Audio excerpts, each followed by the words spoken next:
Hello friends, so today I'm doing the fitness part of my Q&A that I posted on Instagram the other day. So someone asked, are there glute workouts that exist that aren't awkward to do in front of people? So hip thrusts are super awkward, and so are a few cable exercises, but if you do straight leg deadlifts or lunges, which lunges aren't necessarily targeting your glutes, but they are going to hit your glutes. So it's not a glute isolation exercise, but I always do them to target glutes. So there's that one, straight leg deadlifts for sure. Good mornings help with the hamstrings and the glutes and the core. You can do cable kickbacks, those usually aren't awkward. So those are my recommendations for not awkward glute exercises. How do you stay consistent with eating clean and working out? I don't eat clean. If you follow me on Snapchat, you'll see that I pretty much have processed food every day. It's not the most ideal situation in the whole world, but I'm very busy right now and I don't want to meal prep. And yeah, that's where I'm at. So right now I'm going to start the macro section. So I got a lot of questions on macros, so I'm going to group them together, I believe. So one of them is, what app do you use to count macros?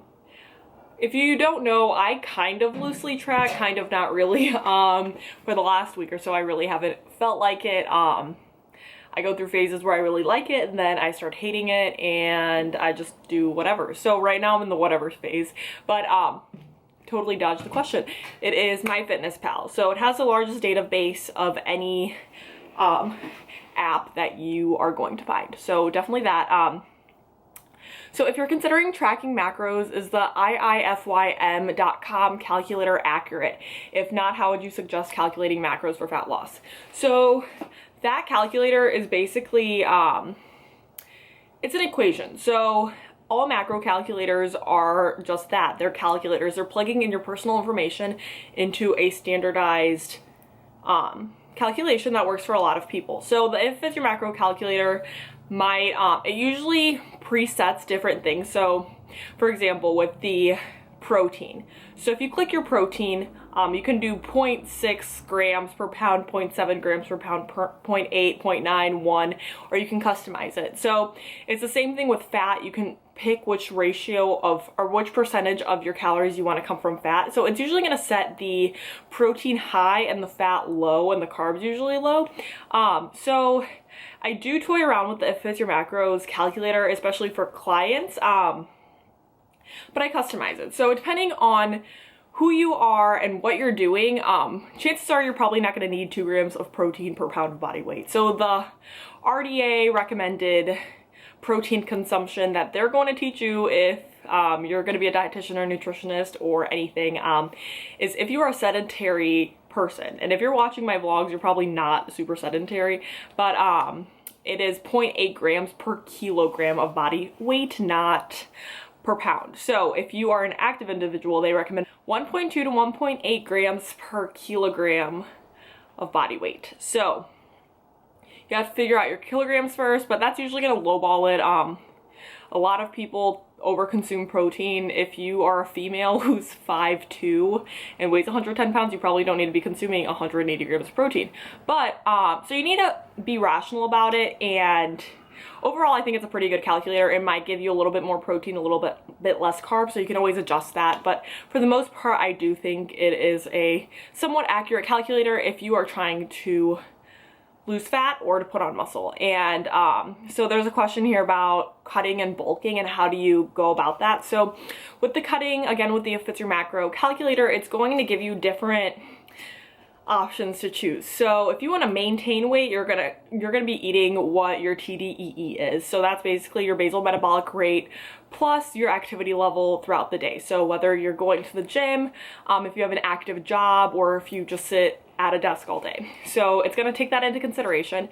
But there's also different levels of weight loss and weight gain. So the weight loss, it's going to be 15% less than what you're eating, 20%, 25, or 30. Those are your options that you can choose, if I remember correctly. I haven't been on that website in a while.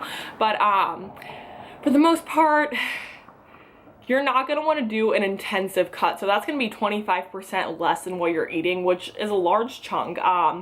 So people have been asking me, like, how do you cut and what's the process behind it? So I do not recommend cutting if you haven't been working out for at least a year.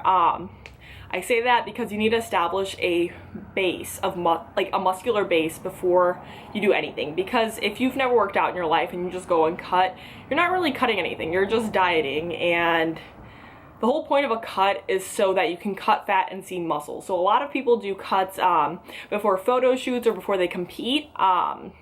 Pretty much everyone does before they compete, but those are going to be pretty intense cuts. And for the average person, that's not going to be healthy. It's not healthy to put on 30 pounds in 2 months and then drop 25 pounds in 2 months. Like that cycle, that vigorous cycle is going to put a lot of stress on your body. And if you're just aiming to be healthy and maybe get a little bit leaner, you definitely shouldn't be doing that. Just if you're starting out, I'd recommend just eating well. Try to incorporate more nutrient dense foods into your diet, so more whole foods, but also eat what you want. Like if you go, I have this problem with a lot of my challenge girls and a lot of my clients. It's not a problem per se, but these people get so sad when they aren't eating perfectly. So if I write them a meal plan or I give them macros, like, oh, I didn't hit macros 2 days this week, but I hit them 5. I'm sorry, I'm letting you down, blah, blah, blah. But that's not the case at all, because if you're coming from a background where you're not counting macros or you're not eating healthy and all you're doing is like eating fast food and stuff, and if you go to eating just more whole foods 2 days a week, it's going to significantly improve your state. So it's going to make you lose weight for sure. So it's not about being perfect, it's about being better than you were the other day, or not the other day, but being better than you were before you started. And so you can always make your goal. So if you're just going into macros, you can say, well, I'm gonna count macros 2 days this week. The next week's gonna be 3, and I'm gonna hit my macros 4 days a week the next week. And it's really about setting those small goals and getting to where you are, because if you've never counted macros before and you dive into it, you're gonna be so lost and confused, and it's gonna be really stressful, and you might give up because it's a pain in the butt. So that but as far as bulking and cutting, I would do a very slight cut. That way you don't shock your body and it doesn't get used to it as quickly, because if right off the bat you cut 25% of your calories, your body's going to plateau pretty shortly after that, and then you're kind of just stuck doing a lot of cardio and eating very little food, and you're back where you started in terms of the fat, but you're eating way less. So do it slowly. So cutting basically means cutting calories slightly and increasing cardio slightly, or introducing cardio if you're not doing it. And as far as bulking, it's the same thing. You don't want to go into a drastic bulk right away, because your body will put on fat. So the point of a bulk, while I'm going off on a tangent, the point of a bulk is basically to put on muscle. And a lot of people try to lean bulk, meaning their whole goal is to put on as much muscle as possible without putting on any fat or very little fat, because fat gain is kind of inevitable when you're bulking. But again, lean bulking, so taking it so slow, like increasing your calories by like 5%, isn't really, you're gonna be bulking for a whole year if that's your whole goal. But also going into it, increasing your calories by 50% is not a good way to go about it either, because you're just gonna put on a bunch of fat. Your body's not gonna know what to do with that. So take it slowly and surely. I would say probably 15%, 10 to 15% increase and decrease for both a cut and a bulk. Do macros matter when you're trying to lose weight or cutting calories? So yes, macros do matter. So a lot of people like to follow a meal plan and they don't like to count macros. And I was definitely one of those people, especially during my prep. I didn't count a single macro. I just did a meal plan the whole time, and I pretty much stuck with the same exact meal plan for 16 weeks, but I didn't have a problem with that. I wanted to do that rather than just not knowing what I'm gonna eat. My coach was very against macros and doing a macro-based approach to coaching. And if you want to do a show and you want to do macros and your coach doesn't want you to, switch coaches. Pick someone that you're comfortable with. I was very comfortable with my coach and I trusted him, and I knew that doing a meal plan was going to be better for me personally. So that's why I chose that. But so basically, to lose weight, you're going to need to be in a caloric deficit, which basically means that you're burning more calories than you consume. And that doesn't mean that when you go to the gym and you're on the elliptical for 5 minutes, or not 5 minutes, like 50 minutes, and you burn 300 or 400 calories. It doesn't mean that if you burn those 400, you can only eat 400 that day. That's totally wrong and misleading and 100% so bad, which is why a lot of people are under eating. So your body has a basal metabolic rate, which basically means your basal metabolic rate is how many calories you're burning when you're resting. So if you laid in bed and did nothing for all day, your basal metabolic rate is how many calories you're burning. And most people are around anywhere from like 12 to 1500, 1600. I'm pretty sure mine's like 1600, but then you have to also incorporate your daily activities. So if you have an active job, if you're walking around, if you make sure you walk your dog 3 miles a day or anything like that, that's also going to contribute to how many calories you're burning. So all these calculators are going to ask you for how many calories that you're going to eat after the fact. What snacks do you bring to school? I bring Cliff Bars for the most part. My school schedule's laid out very nicely this semester, so I only have class Tuesday, Thursday, and then I have a lab on Wednesday, which is just one class. So I have breakfast right before I leave, and then I have the whole class period. Then in my second class, I have my Cliff Bar. Then in the third class, I usually have another Cliff Bar. And then right between my third and my fourth class, I go and get Qdoba, which we have on campus, which is so great. So I get a burrito every single time. Ooh, and I get not brown rice, I get white rice because they don't have the brown rice. I get 2 scoops of black beans and a shit ton of guac. I made friends with the people that work at Qdoba, and I'm not kidding when they give me probably 12 ounces of guac every single time. Like, my burrito is basically, I have more guac than I do rice and beans combined, so that's the way I roll. So those are the snacks that I bring. I do like to bring a banana or a piece of fruit instead of having 2 Cliff Bars a day, but sometimes you gotta do what you gotta do. What is an effective time frame for doing fasted cardio, for example, 8 to 12 weeks? So, I'm gonna get shit on so hard for this. There is no statistical significance to say, or no evidence, no empirical evidence that suggests that fasted cardio is better for you than not fasted cardio in terms of weight loss or fat loss. So it doesn't have statistical significance. So it's gonna be up to you. I personally don't like doing anything fasted because I become a huge bitch. And I personally don't know how long a good time frame would be because I haven't read up on it that much. I just know that it's not gonna be better for you than doing regular cardio, basically. But if you need to work out and do cardio in the morning and you can't eat beforehand because you'll throw up, then by all means do your fasted cardio. How do you get enough water throughout the day? So this is my water bottle. It's 2 liters and I drink probably 4 of these a day. So I always fill it up. I have no problem consuming more of things. It's when I have to consume less of things that poses a problem, but I have no problem consuming water. So I know a lot of people get a water bottle like this or a little bit smaller and then they mark down like by each hour, each 2 hours. So they're constantly just sipping on water. I just drink a lot of water and I chug a lot of water and I love water. And yes, I do pee every 20 seconds, not 20 seconds, 20 minutes. And it's annoying because if I do it before sleep, I get very disrupted sleep. Should you do cardio before or after your workout, or does it not matter? So it depends on what you want to focus on. If you're at the gym and you want to emphasize your cardio, so you want to get faster, or you're there to do high intensity interval training or anything like that, definitely do cardio first. If you're there to lift weights and try to gain as much strength as possible, you're going to want to do weights before you do cardio. That isn't to say that you shouldn't warm up, because you should warm up, but I usually do about 5 minutes on the treadmill or on the elliptical to get my warm up in. And the reason being is the way your body utilizes your energy is currently what's in your stomach. Then it's going to go to your glycogen stores, which is stored in your muscles, and then it's going to go to fat. So what you want to do is, basically, if you're going to do cardio first for 30 minutes, let's say, and then your goal is to get as strong as possible, you're not going to want to do cardio first because you're already going to deplete all of your glycogen stores and you're pretty much only running on fat when you're lifting. And that's really hard to do.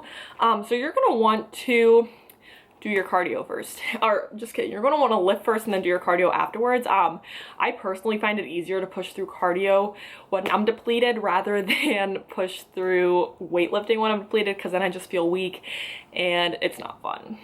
So honestly, that's just gonna increase performance slightly. If you really like doing cardio before you lift, by all means do it. I did it for years. Not years because I've only been lifting for 3 years, but probably for the first year I did like an hour of cardio before I lifted, and I didn't really see much of a problem with it. I still put on muscle mass, I still put on strength. I just think that I probably would have put on a little bit more strength because when I stopped doing cardio in the beginning, I definitely put on more mass, but I also started eating more, so I don't really know which one to contribute to that. How long did it take you to notice a significant difference in quad and lat development? So my legs, they don't naturally build themselves, but I think genetically my legs build faster than the rest of my body. Actually, I know my legs build faster than the rest of my body because my legs have always been huge and I've always had overdeveloped quads. So that didn't take very long. I have been actually trying to make my legs bigger in the quad region and the glute and the hamstring region. So it's taken a little bit longer than I'd like, but in the lats, my back is very lean and doesn't like to hold body fat, but also my back, you can always see definition. And so I don't know whether to say that I saw lat development quickly because it might just be because I actually see the muscle rather than it actually getting bigger. So I really don't know, but for the most part, it's taken about a full year to look like I lifted, which was another question. But my arms were my biggest problem, and they still are my biggest problem, and my shoulders. And so in the last 5 or 6 months, my arms have grown significantly, and I think it's because I started strongman training. So basically the way that muscles grow is time under tension. So different people are going to tell you different things in terms of how many reps and sets you do.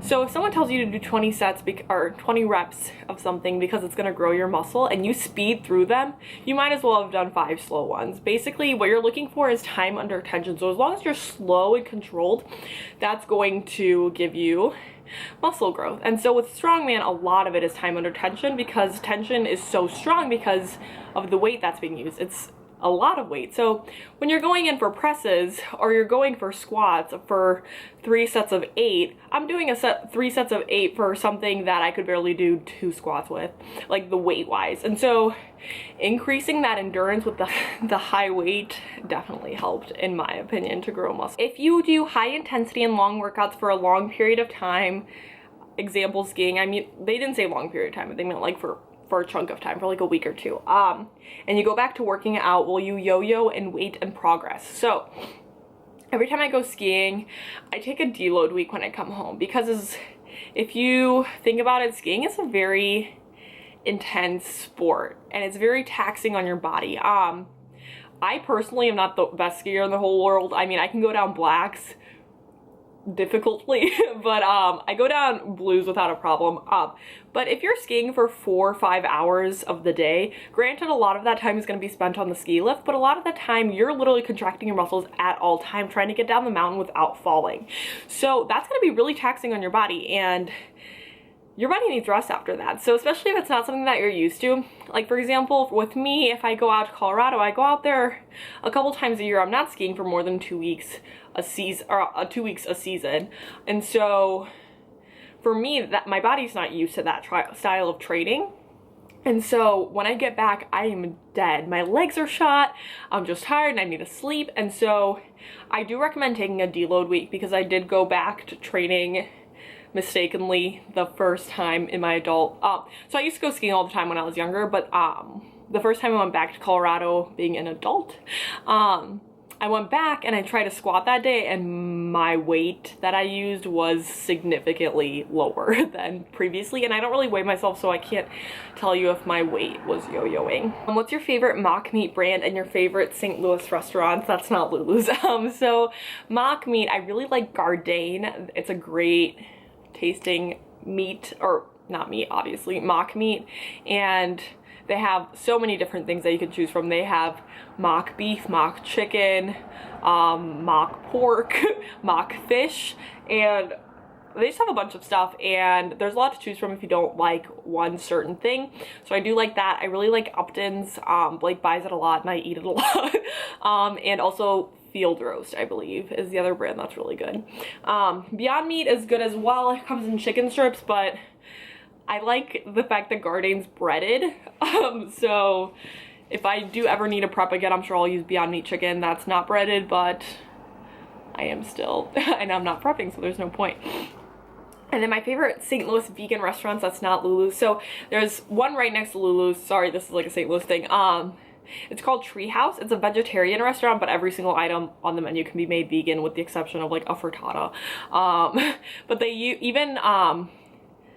they don't use any dairy, I believe. I lied. They have some cheese, and the only other thing they use is eggs. So they use free-range eggs. They're pretty ethical. I like them a lot. I'm friends with the owner on Facebook. Holla. But it's a really great restaurant. I'm obsessed with it. They have very good food, and they always switch up their menu, which is good. And then also Seeds Cafe. Seeds is very healthy. It was rated one of the healthiest restaurants in St. Louis. So if you like healthy foods and salads and stuff, you can go there. They also have very good pizza. It's probably the best pizza I've had, honestly, like ever. They have one that is a pesto base, and they have all local and in-season vegetables, and it's very, very yummy. Best brand of colorful pants to avoid butt sweat. So I don't sweat in my butt, but I like Lulu's. I personally have never had a problem with them, or Lululemon, sorry, I didn't specify. But with the gray sweatpants, you're gonna see butt sweat pretty much regardless.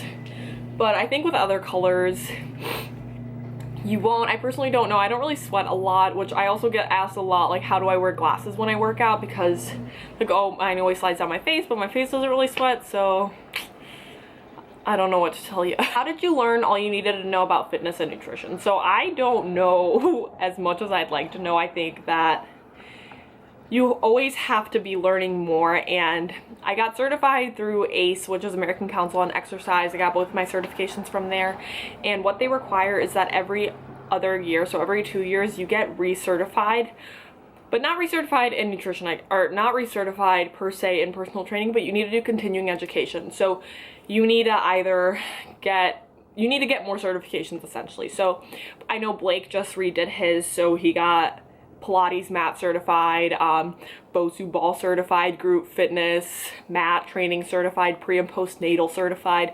So all these different things. So you always need to continue your education. And I didn't get certified as a personal trainer until last year.